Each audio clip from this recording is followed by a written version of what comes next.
So, presentation today is vulnerabilities in your medical practice, security testing for healthcare. The intention of this presentation was to talk about issues around the HIPAA Omnibus Security Rule. Some specific things. It's a fairly high-level overview of stuff that a lot of doctors' practices are unaware of. I talked to some friends of mine that have worked in doctors' offices and found out that there's a lot of people out there that don't realize the risk that they are up against, what the potential penalties are. They're just kind of sticking their head in the sand. I'm guessing by some of the responses, you guys have at least some level of awareness, if not a very good awareness of some of these issues that we'll talk about. So we'll move through this pretty quickly. It may go quicker than an hour. Like I said, if you have questions, feel free to ask, and I'll address them as we go along. So my name's Thom Dosedel. I'm a senior security consultant with Secure Ideas, and I'm involved with architecture reviews and security architecture reviews, penetration testing of network and applications, both web and mobile. Prior to that, I spent 13 years in IT in the healthcare industry, a lot of time in configuration management, dealing with everything from event monitoring to inventory to impact analysis. I was in a supportive role for numerous HIPAA and CMS, Medicare, Medicaid type audits and providing and gathering information that auditors requested. So that's always a fun thing to go through. I learned a lot in going through that. And I'm going to try and share some of my experience and hopefully help you guys out. So the overview of the presentation. Real quick overview of the landscape of the HIPAA Omnibus Rule. I want to address the two big players that have to be addressed, that being covered entities and business associates. We'll talk about breaches and penalties, dig into the security rule, and that'll be at the basic point of common failure for a lot of places, and some issues around security assessment.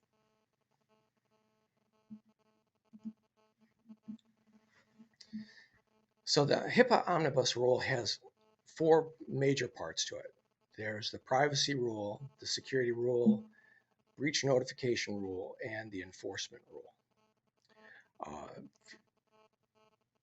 There's a lot of documentation to go over.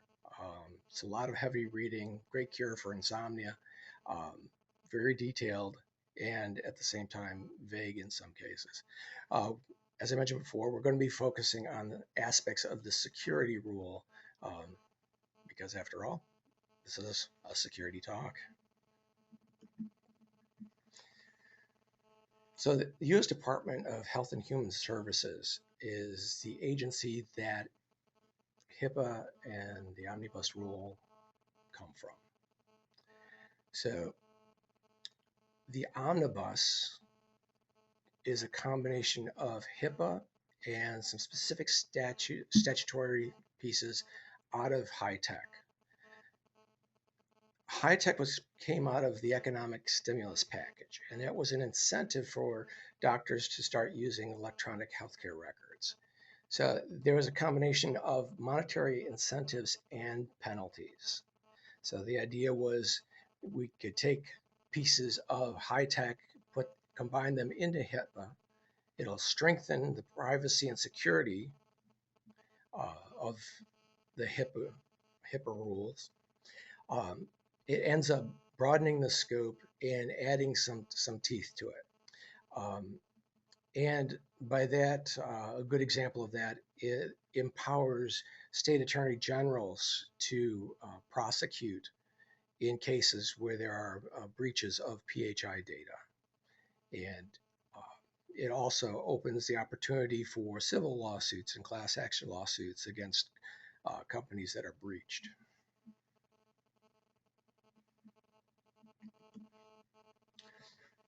So the two players here, we're talking covered entities, and that being healthcare providers, health plans, insurance companies, and healthcare clearinghouses. Those are what are called covered entities. And those groups have to be well informed and aware of their HIPAA requirements, what they have to do all the way around, all four corners of that diagram. The second group are business associates. So these aren't members of the workforce of a covered entity, but they're involved with the transmittal, processing, maintenance. They handle the PHI data. So they'd be conducting business with a practice. So we'd be talking about health exchange information organizations, accounting groups, claims processing, and legal. And legal is kind of an interesting one to mention here when you think about if there is litigation where medical records are subpoenaed, the transmittal of that information it gets pulled into this. So you can't just be sending medical records via standard email. That would be a violation.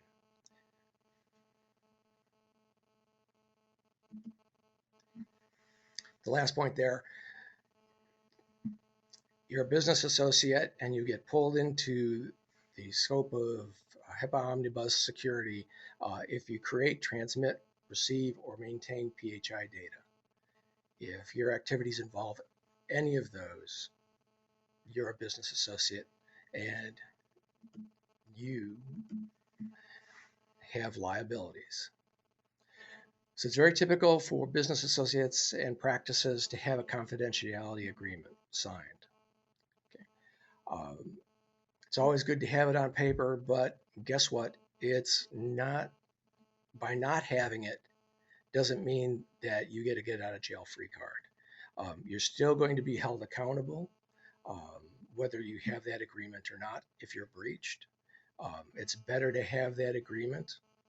So practices need to make sure when they're dealing with business associates that they take the time and work out those legal agreements, have the signed confidentiality agreements with them. And there's also checks and balances that have to take place along the way to make sure that the BAs are keeping up to their end of the bargain. So the BAs, if they're breached, become directly liable. And by that, I mean, they can be fined, and fined in some cases severely, depending on the nature of the breach. There used to be the issue of having to prove that harm was done. The way it's been explained to me that under Omnibus, that's not the case anymore. You don't have to prove harm. Just the fact that a breach took place puts a spotlight on you. If BAs have subcontractors, the BAs are responsible for the subcontractors maintaining adequate confidentiality and security on patient data.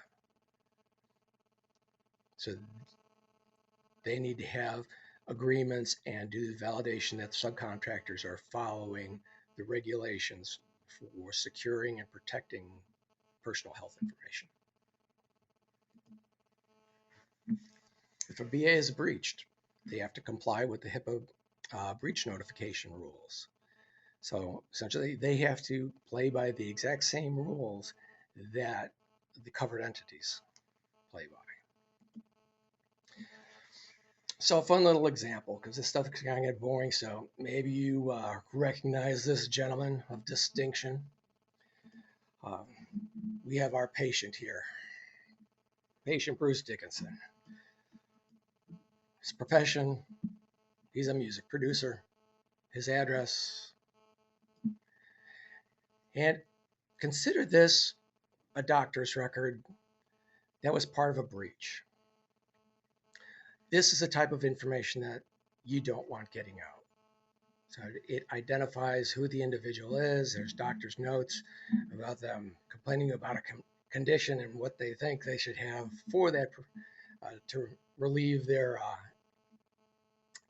situation. Now, the little twist in here.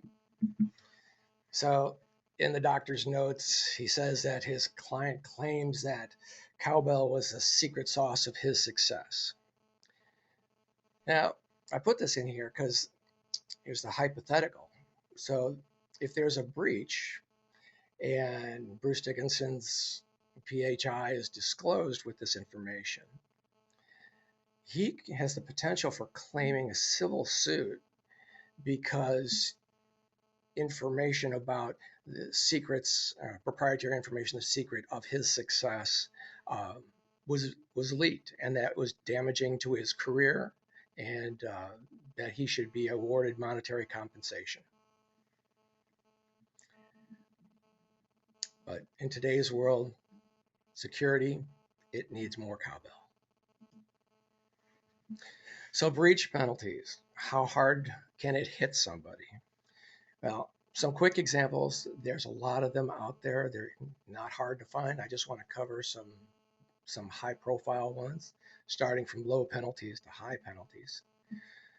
So $50,000 to the Hospice of North Idaho, all over a stolen laptop that had unencrypted PHI data.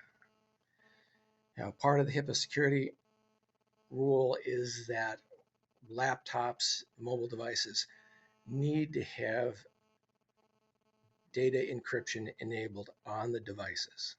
So that's encryption at rest.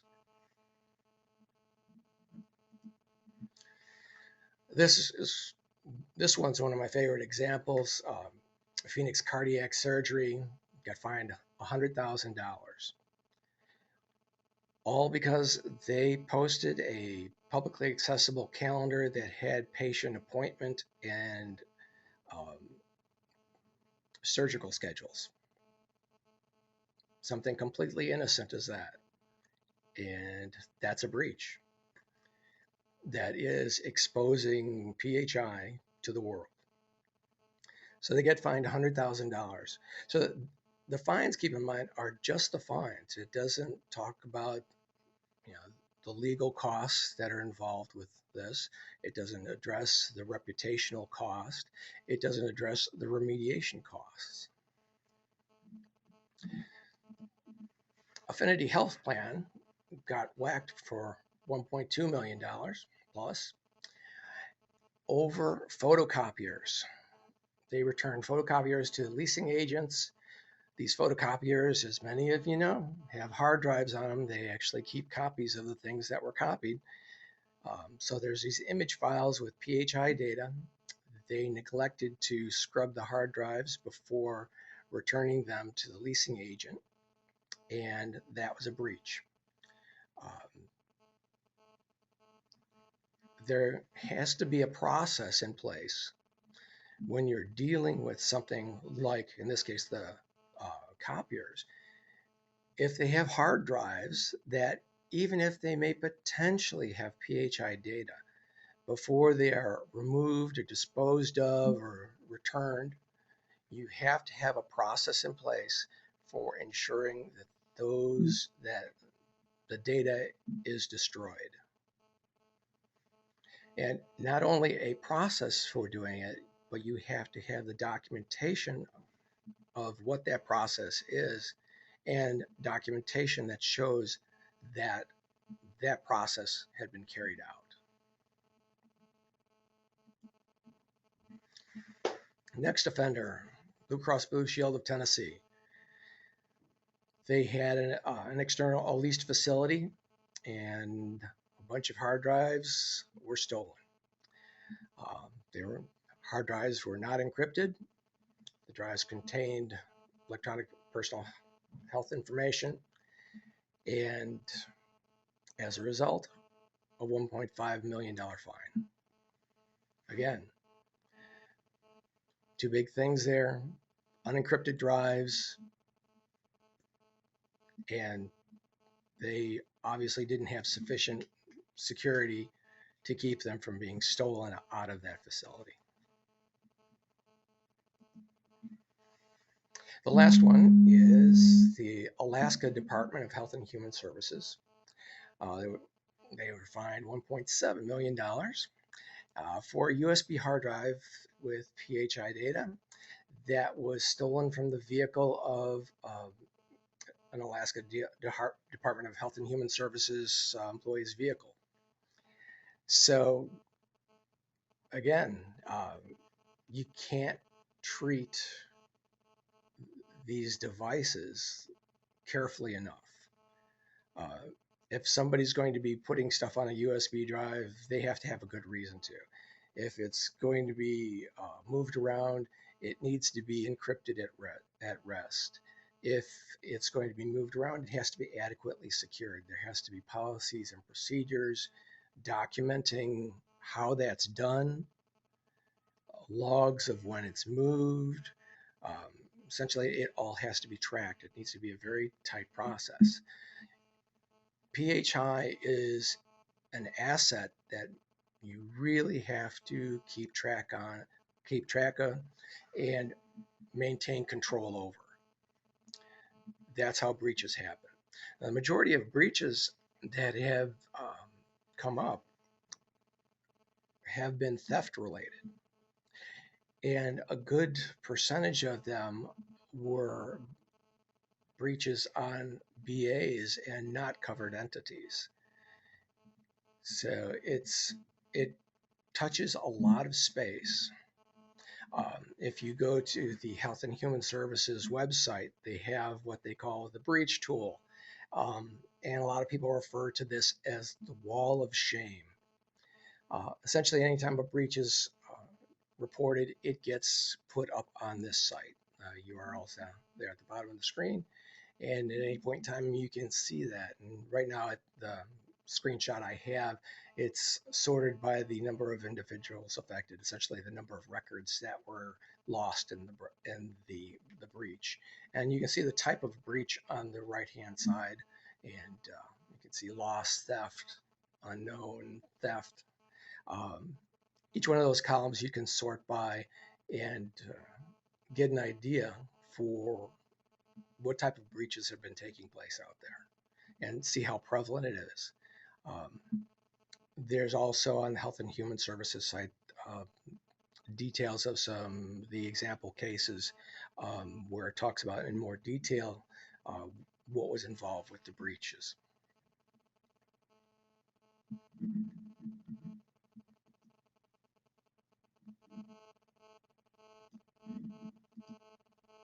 So the security rule. The security rule has three parts to it: an administrative safeguard section, physical safeguard section, and technical safeguard section. The names are somewhat misleading a little bit, particularly with the administrative safeguards. Physical safeguards are pretty obvious. We're talking physical security. Locks, things like that, locked doors, guards, cameras. You're doing everything possible to physically protect access to where your PHI data resides. Your technical safeguards are your implementations. Your administrative safeguards are a combination of a number of things. A big part of it being documentation. And I can't stress enough how important the documentation is. In some cases, you can be following the best practice for handling your data. But if you don't have it documented, if you don't have that process documented, even though you're acting out in the best possible standard, you are out of compliance. On the other hand, you can have it completely documented and not follow that procedure. Again, you'll be in violation. You have to have both pieces. You have to have the documentation of the process. You have to be following the process, and you need to have a way to audit that that process is being followed. In the example with the copier hard drives, I mean, there should be a trackable record of the asset life cycle for those devices, and this, how they came in, where they were placed, when they were requested to be retired, when the drives were scrubbed, which obviously didn't happen, and when some proof that they were scrubbed, then the final statement that they were returned to the vendor. There needs to be that complete paper trail. So you have process, you have the procedure, you have your change management, and to be able to track that life cycle of those devices, cradle to grave. Now, for those who want to try it, and I don't particularly recommend this tool, but it'll give you some insight of the type of things that you need to look into. NIST has this security rule toolkit that's available. And I'm not positive if it's up to date with the current Omnibus rule. However, just going through it will give you an idea of the things that you need to do and have in place for compliance. Now, again, I'm not saying that this is something that will assure your compliance, but it will raise your awareness of the type of things that you'll need to put in place, the type of questions you'll need to ask, the type of documentation that you'll need to have. So it's a good tool, at least from an educational standpoint. Like I said, I'm not sure if it's been completely updated, but certainly everything in there is part of the Omnibus rule. So before, when I was talking about the administrative section of the security rule, the biggest part of that, the biggest significant part, in my opinion, is a risk assessment. This is a key activity. The intent of the risk assessment is you're trying to establish any threats to the confidentiality, integrity, availability, access to your electronic PHI. So you're going to go through a process of inventorying where your PHI exists, how it can be accessed, who it can be accessed by, what potential external threats there are to your PHI data, internal threats, and this would be like the classical, Snowden or employee who decides that works at a hospital decides, oh, I'm going to collect all this information about accidents that come into the ER, and I'm going to try and sell them to doctors and chiropractors. There's a case actually like that that's going on in Florida, and that person's going to be spending some time behind bars. Not to mention the fact that they're going to have some hefty fines. So part of the technical review is evaluating the architecture. So it's an overarching evaluation of the design of how your electronic PHI data is laid out in your practice. So think of it like a map. It's a topology. Where does your ePHI data live? Okay. Where is it stored? Where are the points where the information gets input? Who sees it? Who has access to it? Okay. How are they connected on the network? Okay. What devices can talk and have access to where that data resides? The physical components. What are they? How are they tracked? You have to be able to demonstrate that you have control over your environment and that you know what you have and where it resides at any given point in time. Your software components. Okay. What software are you running in your practice? Is it up to date? Who has access to it? What systems does it reside on? What systems can access those systems? What users can access that software? Then on top of this, the security controls that you have in place to protect your ePHI. That be everything from firewalls, antivirus, any type of identity management, um, all that comes into this architecture review of your environment.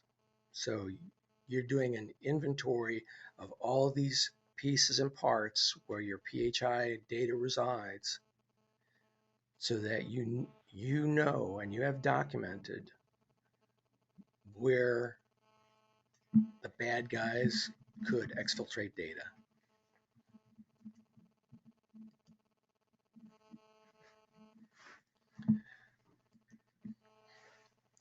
Then we go into a more active role. So you have your documentation now of your architecture, where your data lives, security controls that you have in place. And then what you're going to do is you're going to have at least once a year and hopefully quarterly, more frequently, certainly anytime you have any significant changes to your environment.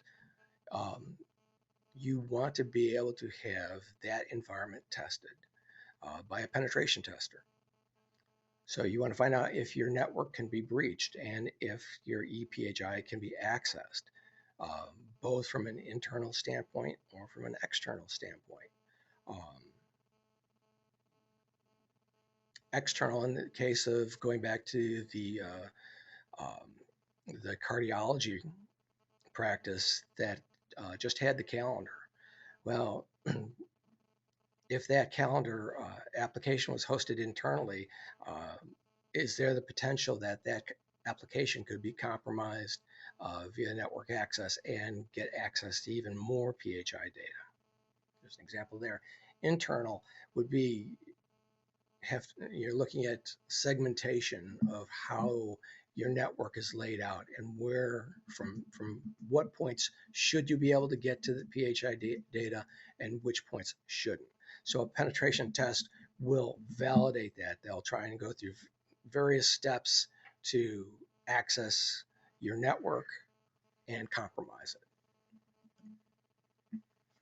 So at the end of the exercise, you'll have an attack assessment.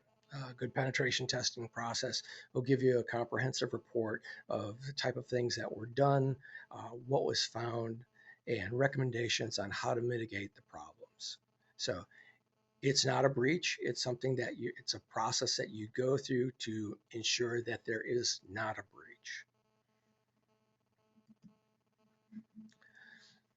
You can be performing regular scanning and then validating anything that shows up as a potential vulnerability.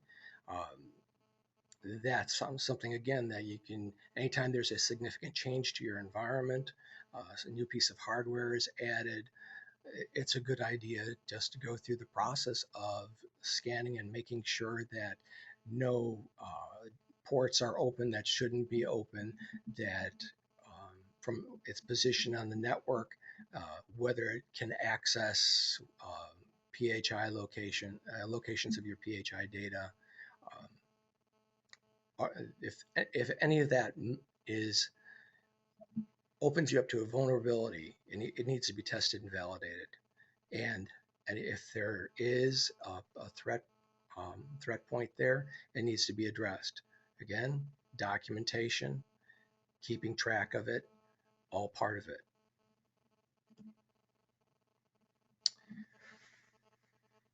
Good pen testers will use a combination of automated and manual tools. Um, there's a lot of tools out there that make it seem easy to do. Some of the tools are really good. Um, there are a lot of false positives with any tool, and it's really the experience of a person who's done a lot of penetration testing that knows how to dig into something and validate. So if somebody comes in and gives you a penetration test, you should be able to have them demonstrate exactly what they did to access your data and take you through it manually, and not just show you a screenshot of a report out of some automated tool. The end goal is that you want to be able to identify the risk and potential impacts and have that documented. So if in the case where you do experience a breach or you do go through an audit, you can show that you were doing uh, reasonable due diligence to protect yourself. Where you'll really get hammered is if you don't have these processes and procedures documented, you're not following them, and you're breached. At that point, you are going to be severely fined. So I wanted to dig into this just a little more because some people thinking we're just talking about computers, but you have to evaluate printers. Um, there are printers that have embedded computers within them, hard drives. They can be compromised. There's numerous exploits for just about every vendor's model of printer where it can be used to uh, essentially be an access point where a hacker could pivot and access data. Um, though not HIPAA related, there was a case recently where I think it was an LG smart refrigerator was compromised, and it was sending out spam. So as we get more and more devices on the wire, uh, you when you plug it in, you got to test it. Preferably do your testing before it gets plugged into its final location, and then test it again when it's in its final location. Fax machines, phone systems, if you're using IP phones.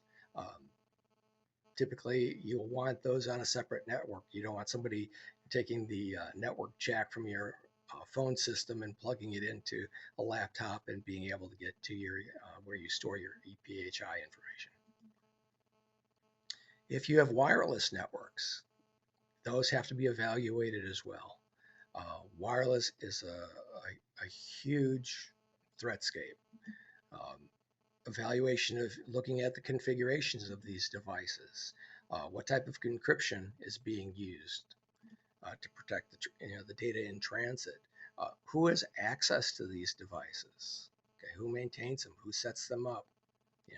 Can somebody easily access them and make changes to them? Uh, for God's sake, don't leave the default credentials on these things. Any device that you get, printer, any appliance, there's going to be some sort of administrative interface. There's going to be controls for SNMP protocol. Uh, it's going to be configured with the vendor's default credentials.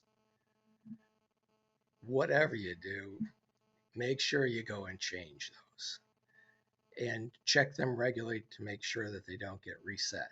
If a vendor comes in and to work on something, and when they leave, make sure that they didn't reset the credentials to the default. I've seen this in numerous cases where vendor comes in, wants to do work on something, or they do something where it's just an upgrade process, and part of the upgrade process resets the passwords to the default. Now this thing is completely vulnerable. Those of you who are security savvy know there are published lists where you can find the default password to any device manufactured in the world. How your wireless network is integrated into your overall network, how it's firewalled off. Again, how are you protecting your EPHI? since you should know where all your ePHI resides, you should be able to tell, okay, can my wireless network can it be breached so that I could gain unauthorized access to my PHI data? You don't want that exposure. Out of this, you're going to have a vulnerability assessment. Again, it's not a bad thing. You're following the process. You're doing the diligence. So simple things like, are you keeping your systems patched? If your practice software runs on Windows, are your Windows systems up to the latest patches? Do they have the security patches? Um, the applications that you're running, are you updating those? When the vendor announces a patch, what's your process for getting your patches applied? Again, there needs to be documentation about how it is that you handle patches. So when there's notification that there's a patch, what is your process for patching those systems? That is a very important part of this. It's not just the doing, it's the documentation of how you do it and keeping track of when it's done.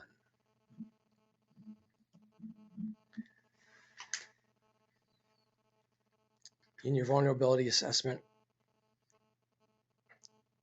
for known exploits, and obviously there are exploits that come out every day, there are tools to scan and examine the components on your network, and will identify known exploits, whether it be for a printer, router, computer, whatever. So this gives you want to stay on top of it. Essentially, you want to know what exploits are you susceptible to. Now, in some cases, it may not be practical, feasible, or possible to protect against the exploit. But the fact that you have it documented, that you know this potential exploit exists, and what you've done or what risk you're willing to accept by not addressing it, is, as long as that's documented, you're in a much better shape than sticking your head in the sand, having these exploits out there, having a breach, and then having it come out and being found out that you weren't doing anything along the lines of a vulnerability assessment, patching your systems. You have to stay on top of it. For your applications, web application penetration test, if you have a web, either publicly facing, external or internally facing applications, they should be tested.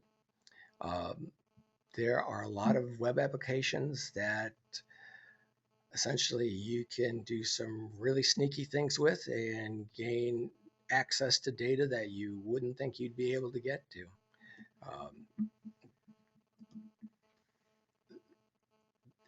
Applications aren't bulletproof, and we deal with it every day, going in and we'll do penetration tests on web applications, and we'll find leakage of data that just shouldn't happen. You don't want somebody trying to look up their health information from your practice on their iPhone and figuring out a way that they can look at somebody else's health PHI data. So application penetration test goes through a process of trying to poke holes and break the application, see if it will reveal more than it's supposed to.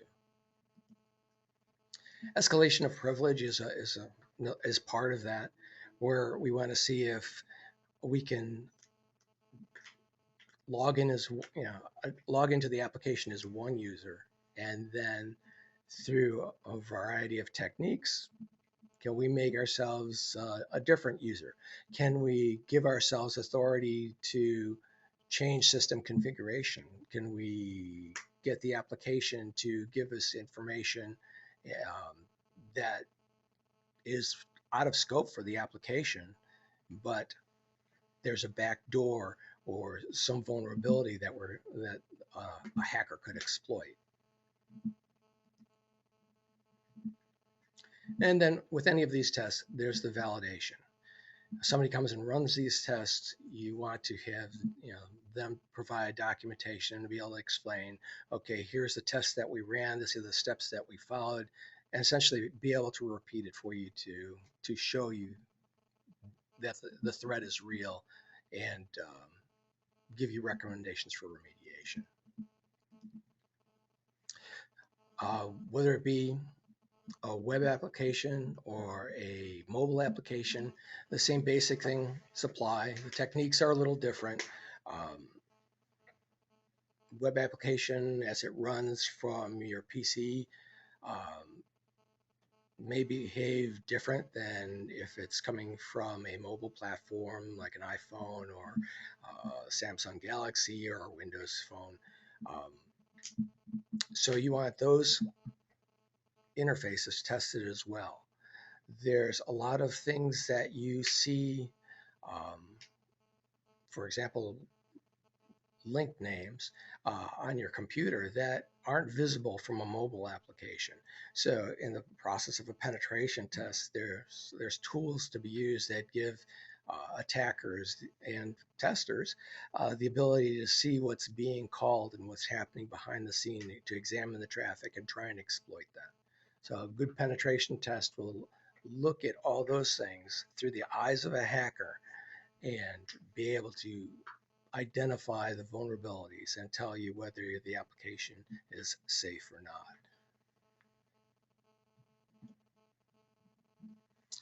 Physical penetration tests are kind of a fun thing because essentially they're trying to break in, and it's a fun game of cat and mouse. But it's really serious business. As I mentioned before, the majority of breaches happened as a result of theft. So the protection of physical access to where you have PHI data is very important. In those cases where devices were stolen, obviously there was a physical breach. And that was further complicated by the fact that those devices weren't encrypted. There was no drive or file encryption. So, two strikes against them on that. So you want to make sure that nobody can just sneak around the corner and get access to somebody's terminal, one of your receptionist's computers, or to anything that could compromise your PHI data where it's stored. You want to make sure that you have good quality locks, security systems. Okay. As in a physical penetration test, we have all sorts of sneaky ways of getting trying to see if we can gain access through distracting. I mean, can you look around the person's shoulder? Can you get behind them to see what they have on the screen? It's a fun exercise to go through. It's important for your practice to be sure that you're not allowing people access to things that they shouldn't get their eyes and hands on. So again, facility access controls, locks, keypads, your workstations, your data center, your wiring closet, where all your network cables come in. You want to make sure that's protected, because certainly you don't want somebody just opening it up and plugging something into it. And in a practice where you have some sort of kiosk, which may be innocent enough, and it may not have do anything more than show information about your practice. However, if that kiosk is connected to the same network, there are kiosk exploits where you can breach a kiosk, and if it has access to the same network where your PHI sits, there's a potential for breach there. And the simplest thing with that is You don't put your kiosk on the same network as your PHI.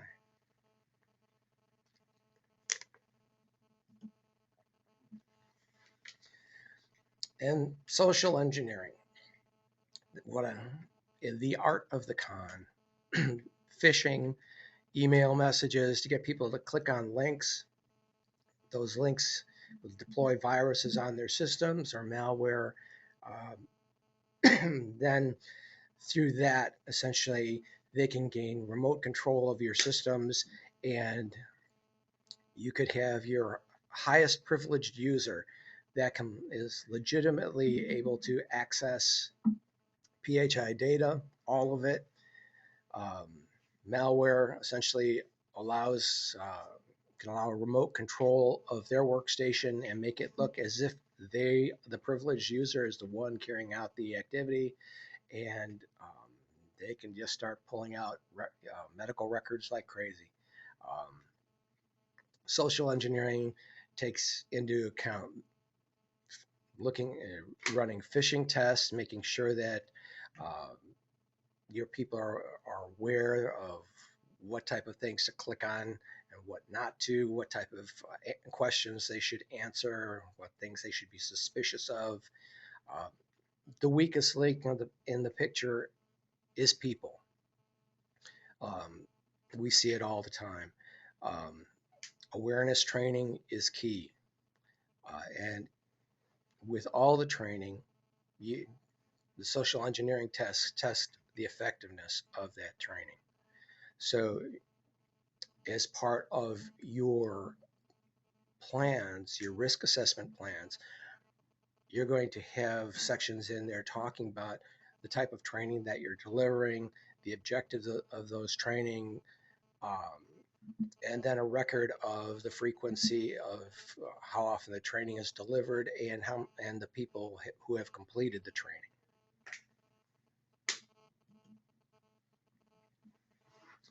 So at the end of the day, with the security rule and doing a security assessment, it's really just a matter of sucking it up and doing it.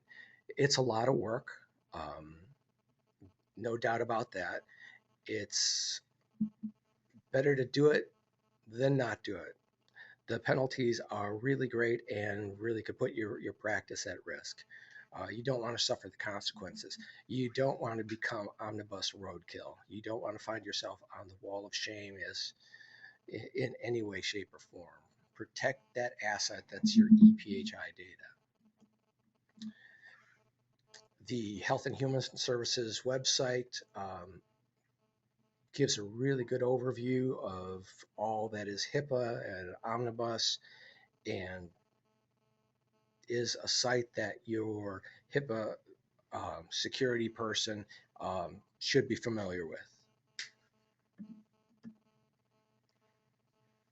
Be aware of the enforcement rule issues and the penalties, and make sure that this is something that people in your practice are aware of, that this is something that you just can't take lightly. Earlier we talked about the monetary damages that just from fines that some of these companies have had to deal with, and there was a case in Minnesota where the state's attorney general actually banned a company from doing business in Minnesota for 2 years. And for them, that was a loss of millions of dollars in business revenue because the state's attorney said, you're not following the HIPAA security rules. You've been breached. You're not following the practices. You can't do business in our state. So from all the breaches that I listed earlier, the one thing that each one of them was found to have dropped the ball on, none of them conducted a risk analysis. They didn't go through that step of taking stock and analyzing where their PHI data was. They didn't do any type of testing, no inventory. They just did nothing. And as a result, they didn't know what their risk was. They didn't know what they had to protect. As a result, this just made a bad situation worse. The more things that, if you're breached and then audited or investigated, uh, any failure to follow the guidelines is just going to make the penalties more severe and more harsh.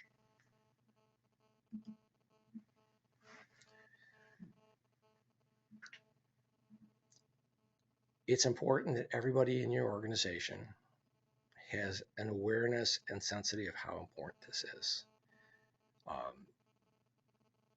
You can't stress that enough. It's the amount of money, the potential damage to your business, uh, not to mention that you're dealing with people's personal information that they've entrusted to you.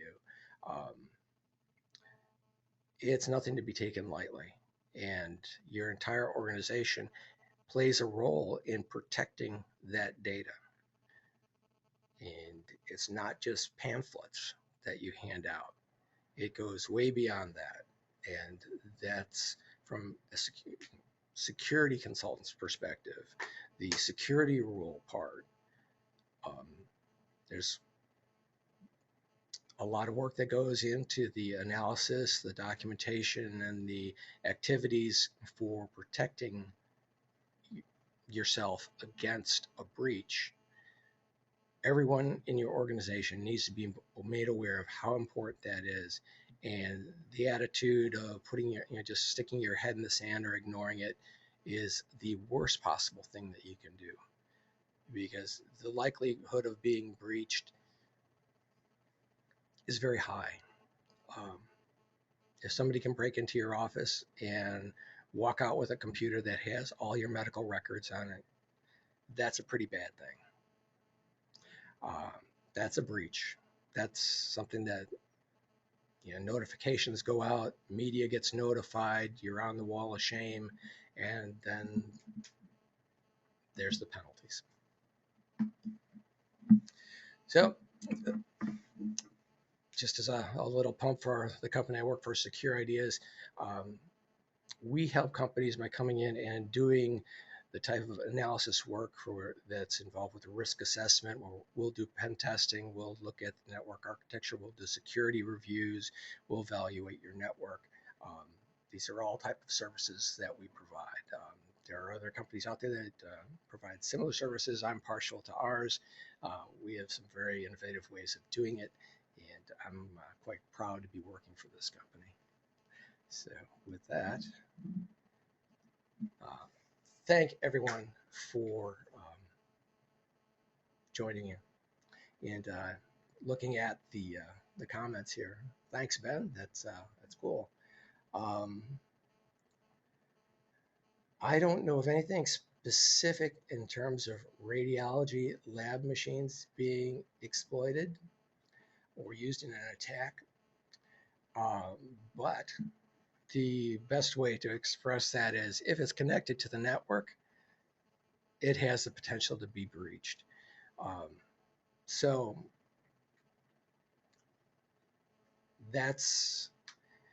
we've had companies that manufacture medical equipment request our services to come in and evaluate something before they take it to market.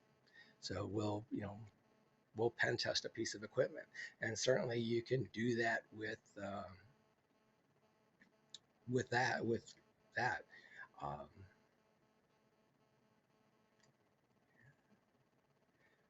Do I have a Twitter handle? Yes, I do. It is at Skazal, Skazal. So, are there any other questions from the audience?